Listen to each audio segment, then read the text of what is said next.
All right, I got one more for you, and it's WNBA updates, and I got a little baseball. Brandon OYAS, host of Outsider Information. The 30-day extension for negotiations lapsed over the weekend. Today, December 1st, a 40-day extension was granted between both sides. So this is going to carry them negotiating on the new CBA into the new year. All right, where we left off was the WNBA offering the players higher base salaries. The Players Association was not moved by that proposal because, again, this is about much more than just increased salaries. It is raising the operational standards. And I have said this before, in a negotiation, you cannot bargain up. You ask for the sun, the moon, and the stars, knowing that you might only get the sun, the moon, or the stars. But you got to ask for all three. Where this is potentially carrying us, though, as there is no agreement in place, going into the new year, right, we've got free agency, core player designations, and there's also an upcoming expansion draft for a couple of teams coming into the WNBA. All of those things, more or less, are put on hold.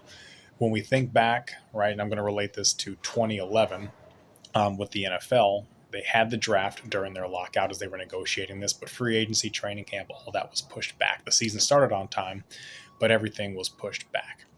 So right now, we don't know where this is going to go for the WNBA, but they are negotiating, hopefully both sides in good faith, and they are going to get something done sooner rather than later because they need to, right? We are not rooting for a lockout. We're not rooting for a strike, but we are rooting for the WNBA and the entire player base to get what they are asking for in this situation, okay? The MLB, this one rolled across the desk. So a year from today, their collective bargaining agreement expires. So that is December 1st, 2026. And the big sticking point is going to be the salary cap. I don't know how much everyone pays attention to just how those contracts are structured, but there are a lot of maneuverable ways to get players on your team. Look at the LA Dodgers and how they got Shohei Ohtani.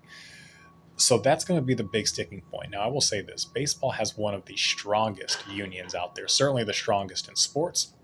So where this goes and how this gets kind of navigated and negotiated is going to be interesting. But we have a year until that's really going to come due. They are talking right now. Most collective bargaining agreements, they do have those discussions long in advance.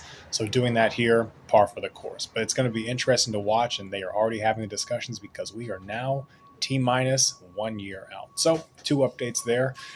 Keep track of this stuff while we can. As always, if anything resonates, like, subscribe, and engage. We'll see you next time. Happy Monday.